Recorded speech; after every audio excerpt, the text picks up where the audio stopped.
11장에 좀 들어오면서 우리가 지금까지 좀 계속해서 하나님께서 다윗에게 기름 부어 주셔서 이 다윗이 12지파의 좀 왕이 되었다는 얘기죠. 왕이 그러니까 통일 왕국이 좀 되었습니다. 우리가 잘 아는 것처럼 전 모든 면에서 다윗이 하나님 은혜 속에서 하나님의 기뻐하신 뜻대로 탁월하게 잘 이제 또 왕으로서도 한 사람이 또 인격으로서도 이게 보면은 참 겸손하고 또 자비를 베풀 줄 알고 또 그런 통치와 이런 면에서 보면 하나님의 정의와 또 공의가 이루도록 잘 통치를 하고 또 전쟁에서 계속 승승장구 승리를 하는 것을 우리가 어저께까지도 우리가 말씀을 나눴습니다. 1장에서 5절 보면 정치적인 면에서도 승리를 했지만 사실은 다윗은 영적인 면에서도 계속해서 하나님의 그 성품이 이제 그 나라 가운데 이제 또 흘러갈 수 있도록 제가 며칠 전에 얘기했던 무비모세 요나단의 아들조차도 지위를 다시 회복시켜주고 또 사울에 있던 모든 땅들과 토지들을 무비모세에게 상속시켜주는 그런 일들을 했던 것을 봤을 때 다윗이 굉장히 너그러운 왕이었다.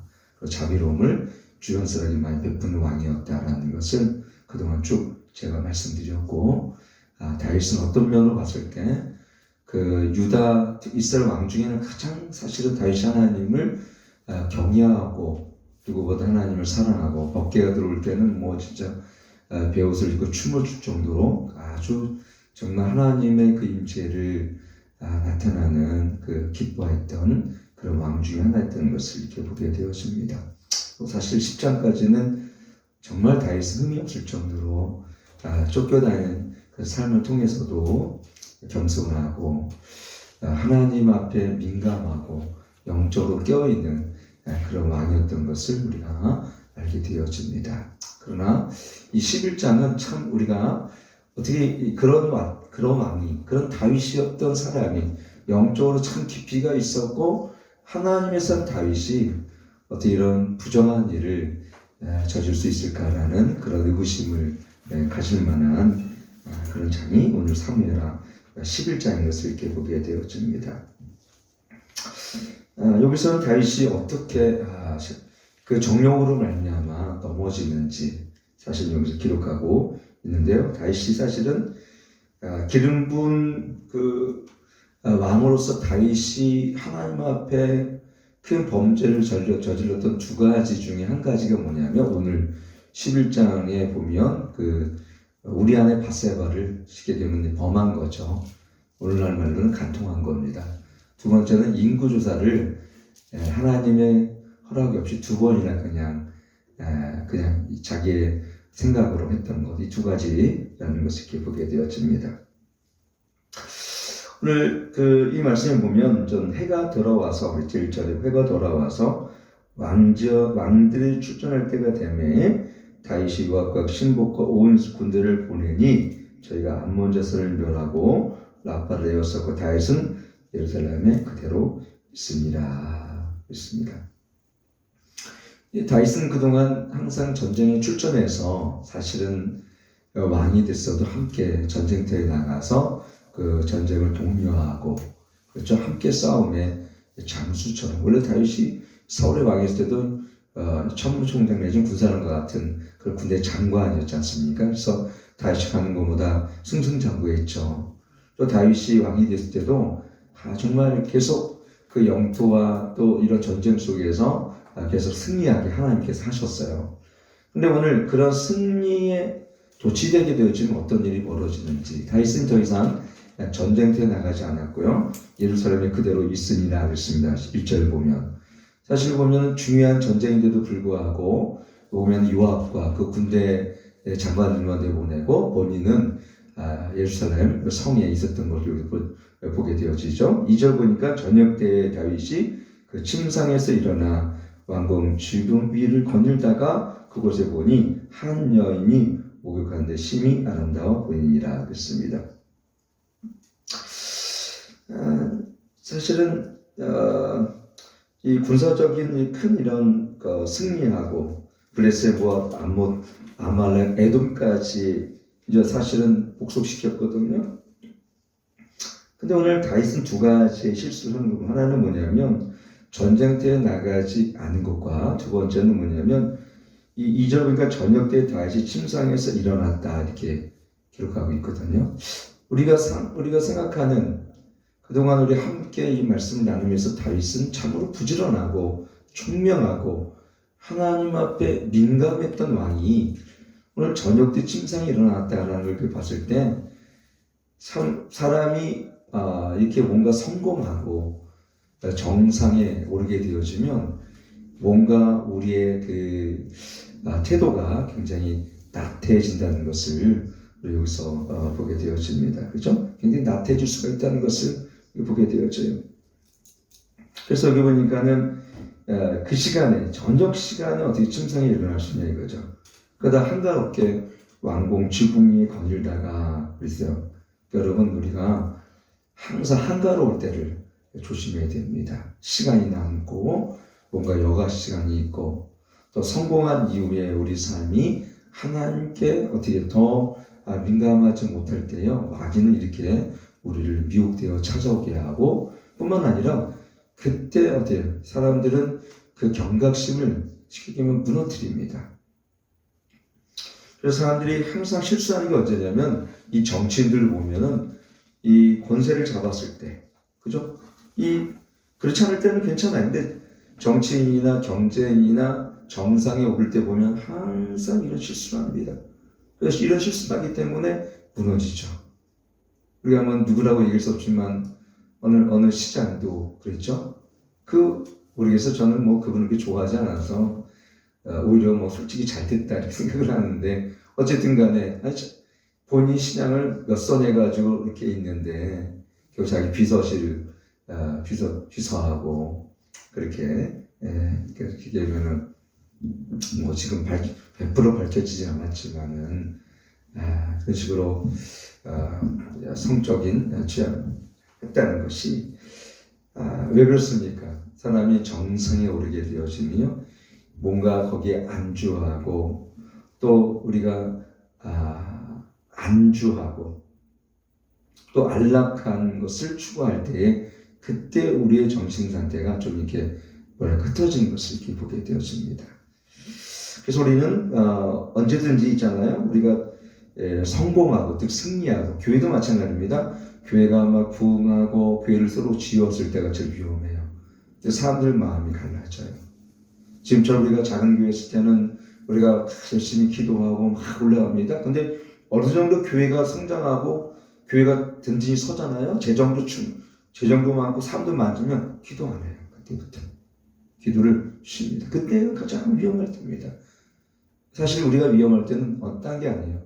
기도를 쉴 때가 제일 위험하고 또 우리가 어떤 정상에 올랐을 때 또 교회가 부흥됐을 때 또 개인적으로는 우리가 경제적인 여건이 좋아졌을 때 사람들은요 그때부터 영적인 나태함이 들어오기 시작합니다. 한국 교회가 언제부터 이렇게 기도원이 텅텅 비었습니까? 경제적인 성장. 누가 이런 이런 리서치를 했습니다. 유럽 교회도 그렇고 한국 교회도 그렇고 가난했을 때는 유럽 교회도 정말 교회 큰 부흥이 항상 임했어요. 근데 GNP가 한 3,000불, 5,000불 넘지 않습니까? 그때부터 사람들이 교회를 안 가요. 왜? 그때 뭐가 있냐면 여가, 레크레이션. 우리나라도 GNP가 5,000불, 10,000불 넘어서부터 90년대 중반인가 그때부터 사람들이 교회를 안 가기 시작했고 전도가 안 돼가기 시작했던 게 뭐냐면 이제 살 여유가 있으니까. 그리고 누가 이런 얘기 하더라고요. 복지가 잘 될수록 사람들이 교회를 안 갑니다. 복지가 잘 될수록. 그래서 유럽도 마찬가지죠. 무덤에서 요란까지 이 복지제도가 잘 돼 있어서요. 이렇게 일 안 해도 나라에서 다 돈이 얼마씩 일정한 금액이 나옵니다. 옛날에는 힘드니까 그런 부분을 어디서 담당하면 교회에 쌀도 주고 반찬도 주고 그러니까 전도가 솔직히 됐죠. 근데 그걸 누가 담당하냐면 그걸 국가가 담당해 주니까 어쩌면 이런 부분에서 지금 한국도 이건 어떤 면에서 보게 되어지면 교회가 할 역할을 빼앗기는 거예요. 사실 구제와 나눔과 이런 부분을 빼앗기니까 어떻게 되겠어요? 국가를 의존하지만 그러나 교회는 나오진 않아요. 전에는요 반찬도 주고 쌀도 주고 교회가 사실 그 주변의 이웃의 가난한 사람을 많이 도왔기 때문에 그들이 사실 그러한 연결점을 통해서 교회에 많이 나왔어요. 지금 일단에도 보면은 그 위에 교회 많이 가죠. 그 양지교회인가. 거기서 쌀을 그 사모님이 은사가 오긴 보니까 이 반찬을 나눔을 잘하는 것 같아요. 보니까 각 교회마다 은사가 있어요. 지가 자기네 땅이라 야채 심어서 막. 예, 맞습니다. 자기 거기가 이제 땅이고 산자락이 있어서 너무 좋잖아요. 예. 근데 거기서 이제 그런 소출을 가지고 이제 이웃들과 나누니까 참 잘하는 거예요. 근데 그게 여기 와서 안 먹히죠. 6단지나 5단지나 안 먹힙니다. 그만큼 복지가 이렇게 잘 되고 어느 정도 우리가 월 소득액이 높잖아요. 그러면 사람들이 인식이 뭐냐면 주일날 교회 갈 수 없을 만큼 이 세상의 오락과 그 다음에 이 세상의 뭔가 이 즐거움에 빠지기 시작합니다. 그게 제가 보니까 GM이 한 5,000불 어느 리서치를 저도 본 거예요. 한 GM 중국도 한때는 제가 갔을 때요. 제가 2000년도부터 중국 갔거든요. 그래서 20년 동안 제가 가면요. 그 2000년 초만 해도 가난했어요. 진짜.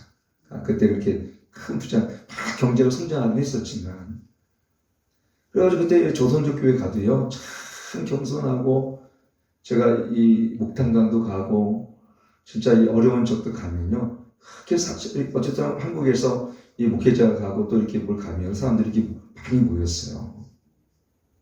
근데 어느 날 경제 성장이 어느 정도 이러고 2010년도가 넘으니까 중국도 어느 정도 도시를 중심으로 이 동북삼정의 경제가 발달되고 그러다 보니까 이런 얘기를 하더라고요. 그때부터 벌써 조선족 교회가 벌써 사람들이 잘 안 모여요. 특히 조선족이 다 어딜 갔냐면 한국에 왔어요. 2000년도 중반부터 전부 다 한국에 와가지고 조선족 교회들이 다 통통 피어있는 거예요.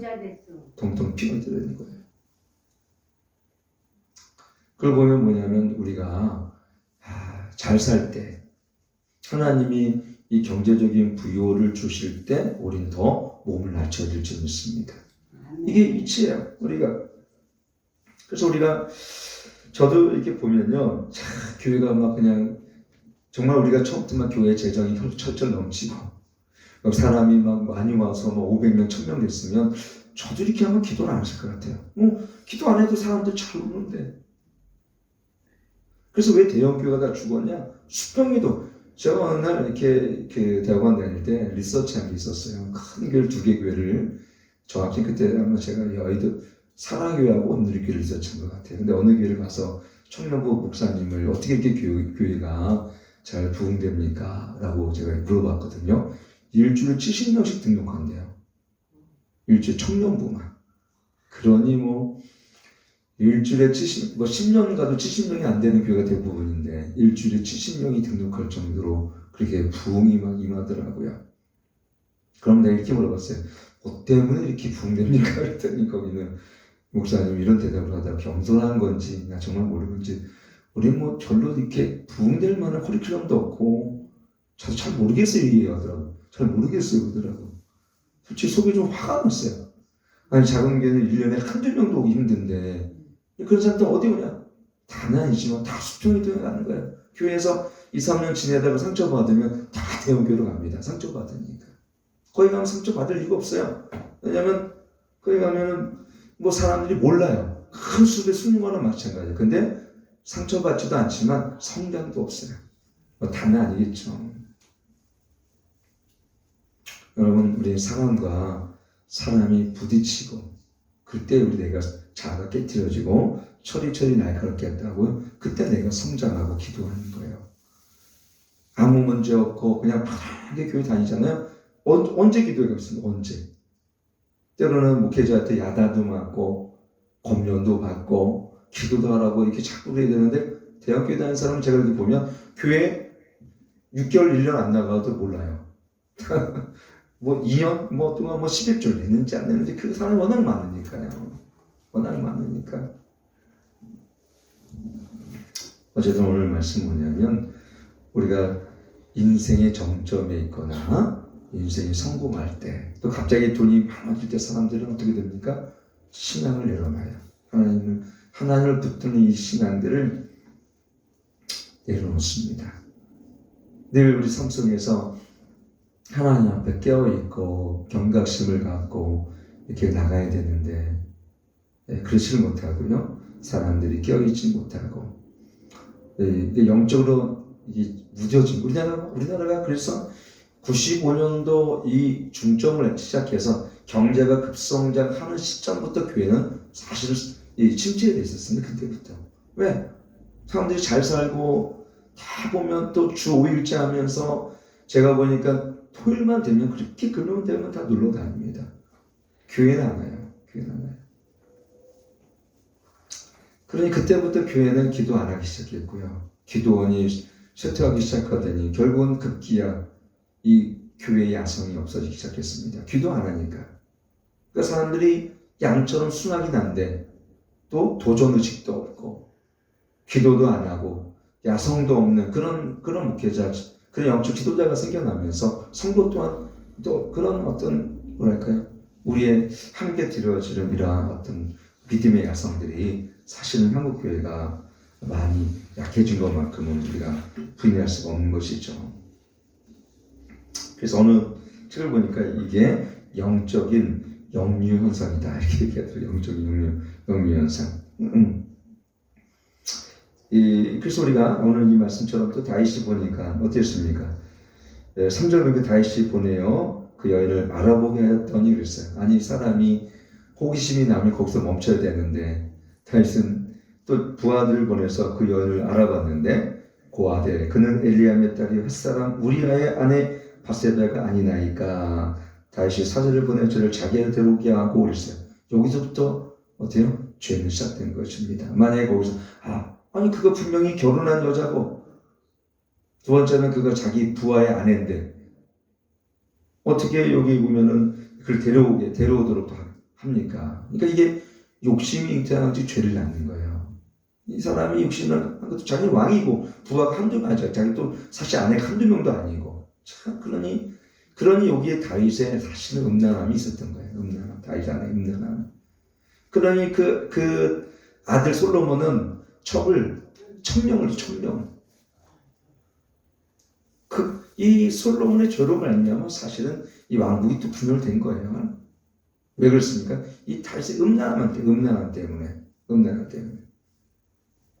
그 다윗도 참 보면은 물론 이 다윗의 메시아의 있던 왕가 지금 조상이 되었지만 여러분 성경이 진리라는 게 뭐냐면 이런 예수님이 나신 이런 족보 속에도 이 다윗의 이러한 수치스러움들을 사실 다 기록되어 있다는 게 뭐냐면 만약에 이게 누군가가 이걸 만들고 이걸 조작했다라면 이런 걸 왜 그렇게 했겠습니까? 솔직히 얘기하면 기도 안 했죠. 여러분 김일성을 우리 북한에 보면 얼마나 숭배 사상이 얼마나 깊습니까? 이 백두혈통이라고 해서 그냥 얼마나 많이 습격화시킨지 몰라요. 근데 예수님 이 말씀을 하나님 말씀을 기록한 성경책은요. 이런 수치스러움을 유다도 그랬죠. 유다도 결국은 자기 알겠지만 다말 그 며느리하고 결국은 불륜의 관계가 나중에 되지 않습니까? 결국은 다윗도 유다의 혈통 가운데 있는 거예요. 그러니까 이게 보면요, 진짜 혈통 가운데 이어지는 이런 어떤 영적인 이 묶임과 그다음에 이 흐르는 이런 어떤 악한 영들이 있는 건 분명합니다. 이런 흐름들이 있어요. 악의 흐르는 계속 제가 오늘 이번에도 21기도 중에 한번 제가 다루겠지만 이 각이 흐르는 이 뭔가 악한 영들이 있어요. 느낌들이. 그 알코올 중독자는 계속 그 가정에 알코올 중독자가 나옵니다. 참 신기해요. 예. 그 가정의 노름 중독자는요, 계속 그걸 이어갑니다. 하늘 목사님이 그런 간증을 하더라고요. 하여튼, 이 가게 안에 흐르는 그런 어떤 영적 어둠들이 그 가정을 계속해서 묶고, 그렇죠? 악한 열매를 맺게 한다고 그렇게 하더라고요. 그러니까 이 유다로부터 시작된 이 음란들이 지금 다윗과 솔로몬 시대까지 이루어지는 것을 이렇게 보게 되어집니다. 그래서 어쨌든 우리는 이러한 탐욕과 정욕이 오늘 다윗은 보니까 이걸 사실은 뭐 우리가 일반적으로 생각했을 때 이 자기의 뭐랄까요, 이 부하의 아내였다라는 당연히 아니 생각해보세요. 어떻게 왕이 부하의 아내를 데려오라고 했었겠습니까? 그것도 결국 데려와가지고 부정한 관계를 맺습니다. 또 거기 보면 4절 보니까 그 부정함 깨끗해 하였으므로 더불어 동침하며 자기 집으로 돌아가자 했습니다. 이 밧세바는 모르겠어요. 이걸 뭐 저항했는지 모르겠지만 여기 그런 얘기는 없는 거 보면 다윗이 인품이 워낙 출중하고 왕이고 잘생겼고 또 그러니까 여인으로서 그런 동경하는 마음이 있었는지 내가 모르겠지만 나는 당신의 부하의 아내이기 때문에 절대 안 됩니다. 이런 얘기는 안 했던 것 같아요. 뭐 내일 제가 말씀드리겠지만 결국은 동침하면서 다 여인이 잉태 보내며 다윗에게 고해 가로되 내가 잉태하였나이다 하니라 했습니다. 임신했다는 얘기입니다. 결국은 참 하나님의 진노할 만한 이런 일들이 다윗이 있으므로 우리가 시편 51편 말씀처럼 이 일을 통해서 다윗이 또 어떤 일이 벌어졌냐면 주의 성신이 떠나가고 기름 부음이 다 이게 떠나가고요. 구원의 기쁨도 떠나가고요. 다윗은 이제 영적 어둠의 길을 걷습니다. 이때부터 영적 어둠. 여러분 죄를 지으면요 그때부터 우리 안에 영적인 기쁨이 사라지고 임재가 사라지고 기도가 막히고 그래요. 회개하기 전까지. 우리는 영적인 어둠이라고 그래요. 깊은 흑암 중에 거하는 거예요. 여러분 죄를 지으면. 물론 우리는 죄를 짓고 또 하나님 예수님 그리스도 주님 미쁘시사 우리를 회개하면 주님 우리 죄를 용서하십니다. 그러나 어땠습니까? 오늘 이 다윗의 죄는요 작은 죄가 아니에요. 왜? 특히 왕이었고 특히 영적 지도자가 이런 죄를 짓는다는 것은 하나님께 더 큰 진노가 있어요. 더 큰 진노가. 우리나라 보면 이런 영적 큰 지도자들이 이런 죄를 많이 져요. 배임, 횡령, 성적 타락, 상체가 주변에도 그런 분들이 이 참 짓는 죄들이 있어요. 그래서 우리는 삶을 살아가면서 오늘 결론은 뭐냐면 우리가 선고하고 그 다음에 우리가 뭔가 물질이 풍성해지고 재정이 이게 부유해질 때 우리는 어떻습니까? 주님 앞에 더 납작 엎드려서 기도하고 경각심을 갖고 하나님을 경외하는 믿음으로 나아가지 않는다면 마귀는 언제든지 이러한 유혹을 통해서 우리를 무너뜨린다는 것을 이렇게 보게 되어집니다. 영적인 역류현상이 나타나지 않도록 우리 삶에서 이러한 나태한 근성과 게으름들 그 다음에 우리가 그런 부분들을 자기를 지켜나가 절제하지 않는다면요 우리는 언제든지 이러한 죄의 열매를 맺는다라는 것을 이렇게 보게 되어집니다. 오늘도 저와 여러분이 깨어 기도하는 저와 여러분 되길 축원합니다. 기도하겠습니다. 하나님 아버지 늘 깨어 기도하게 하시고 하나님 가장 부유할 때 가장 성공적일 때 우리는 더 겸손할 수 있도록 하나님 역사하시고 인도하여 주시기를 간절히 원합니다.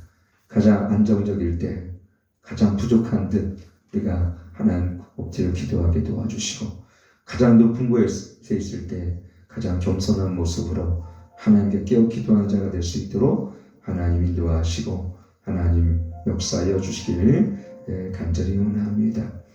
이제는 우리 주 예수 그리스도의 은혜와 하나님의 극진하신 사랑과 성령 하나님의 내주 충만 교통하심이 오늘도 하나님 앞에 매달리고 겸비한 심령으로 하나님께 나아가기 위하여 날마다 기도하고 애쓰기 원하는 주 예수 늘머리 열린길 모든 성도 가정 위에 이제부터 영원토록 함께 하실지어다. 아멘.